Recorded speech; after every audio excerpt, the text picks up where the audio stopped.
Maya, quick question before we even say hello to anyone. How much money do you think is sitting in your house right now, unused, still in boxes, or with tags on? Oh no, don't make me do math this early. I'm serious, because I just did the math on my stuff, and it physically hurt me. Okay, now I'm scared to guess. Give me a number. I'll tell you later, but that number is basically why we're doing this episode. All right, well, before we spiral into our own financial trauma, welcome back everybody to Joobira Zone. Today's episode is one I think a lot of people are going to feel a little too seen by. We're talking about buying things we don't need. The impulse buys, the just-in-case purchases, the stuff that ends up in a drawer forever. I already know I'm going to get roasted in the comments for some of my confessions. Same, honestly same. Okay, so let's start from the beginning. What actually made you want to do this topic? So, I was cleaning out my closet last weekend, right? And I found 3 identical black t-shirts. Same brand, same size, still folded, tags on. 3? 3. And I don't even remember buying 2 of them. Like, I remember buying 1. The other 2 are a complete mystery to me. That's the scary part. It's not even that you regret the purchase, you don't even remember making it. Exactly. It's like autopilot shopping. Okay, my confession is worse, I think. I bought a rowing machine. A full rowing machine? Full rowing machine. Big, metal, takes up half my living room. Used it 4 times. 4 times total or 4 times a week for 1 week? 4 times total in the 8 months I've owned it. Thomas, that's rough. It's very rough. Now it's basically a very expensive coat rack. That is the most common transformation in the history of home gym equipment. Treadmill to clothes rack is like a rite of passage. It really is. And I think that's what's interesting about this topic. Everybody's got one of these stories. It's never just one person's problem. No, and I think it says something about how we're wired, honestly. Like, why do we do this to ourselves? Okay, so let's actually dig into that. What do you think is the real reason? Because I don't think it's just we like stuff. I think a huge chunk of it is emotional. Like, you're stressed or bored or you had a bad day, and buying something gives you this little hit of control. You clicked a button, something is now yours, you feel like you did something. The dopamine thing. Exactly. It's not about the item at all. It's about the feeling of the purchase itself. The item is almost irrelevant. That actually explains why I don't even remember buying stuff sometimes. The moment mattered more than the object. Right, and once the moment passes, the object just kind of exists in your life as this leftover thing. Okay, but here's a question for you. Do you think social media makes this worse? Oh, 100%, 1,000%. Talk me through that.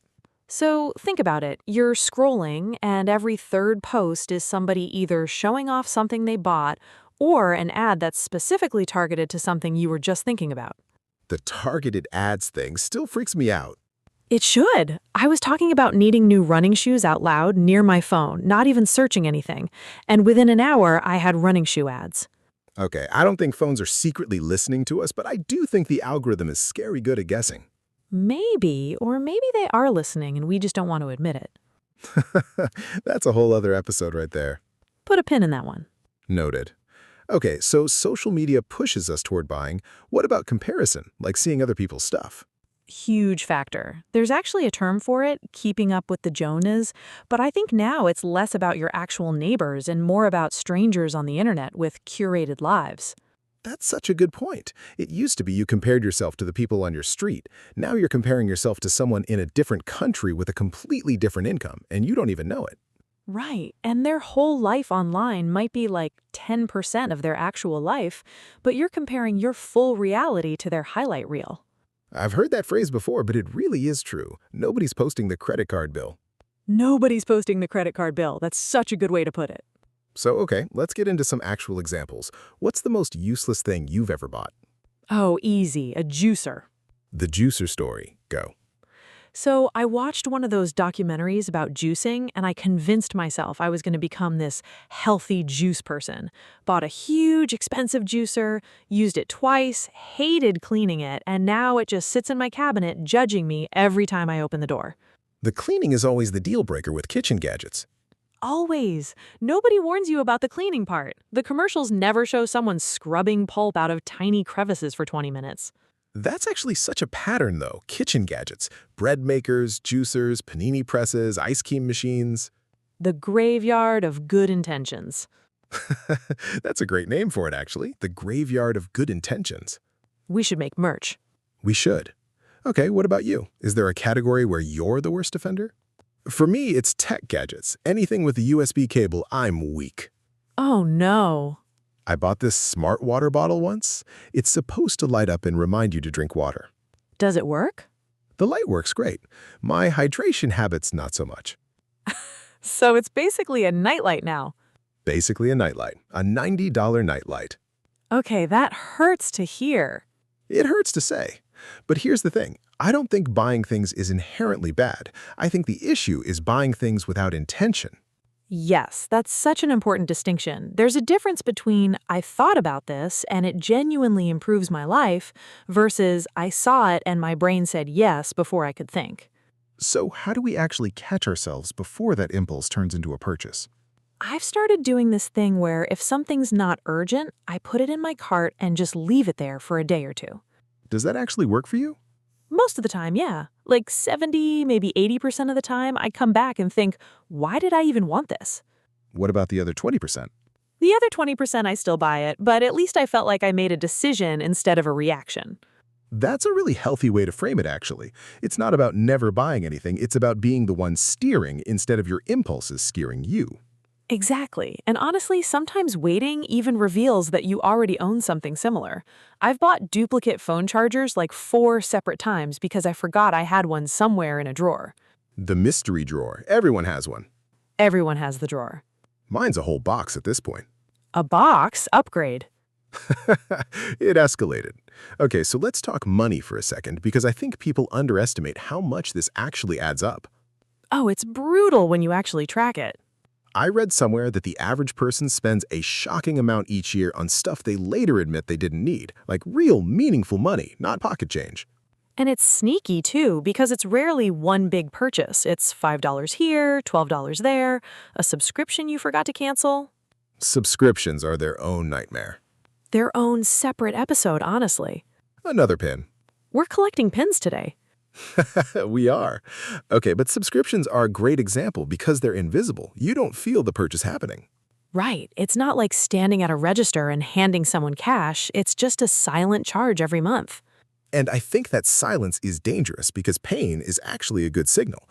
When something costs you visible effort, you think twice. When it's invisible, you don't think at all. That's such a good point. Some people literally use that on purpose. They switch to cash for discretionary spending because handing over actual bills feels more real than tapping a card. Does that work for you? I haven't tried it, but I've heard from a lot of people that it genuinely changes their spending behavior. There's something about physically watching money leave your hand. I might actually try that. All right, let's flip this a little bit.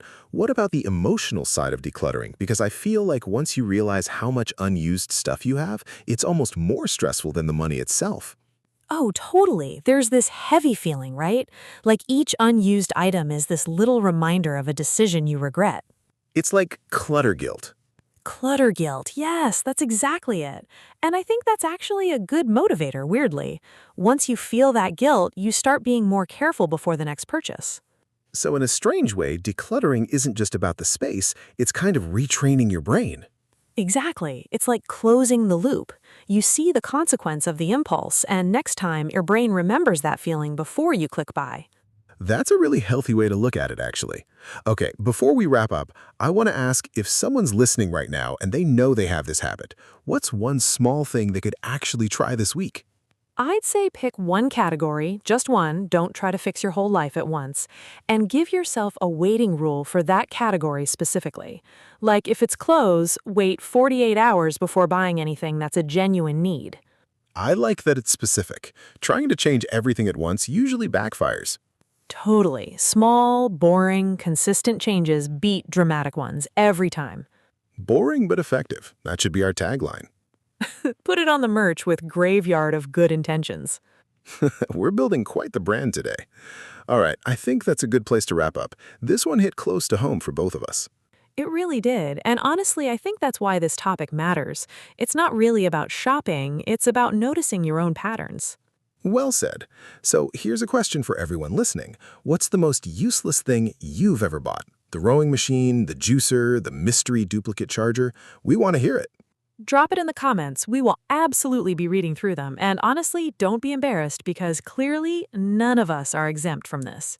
None of us. If you enjoyed this one, make sure you like the video, subscribe if you're new here, and share it with someone who definitely has a rowing machine turned coat rack somewhere in their house. They know who they are. They absolutely do. All right, everyone, that's it for this episode of Joobira Zone. Go check your closets, check your cabinets, and maybe don't check your bank statement right after. Solid advice. We'll catch you all in the next one.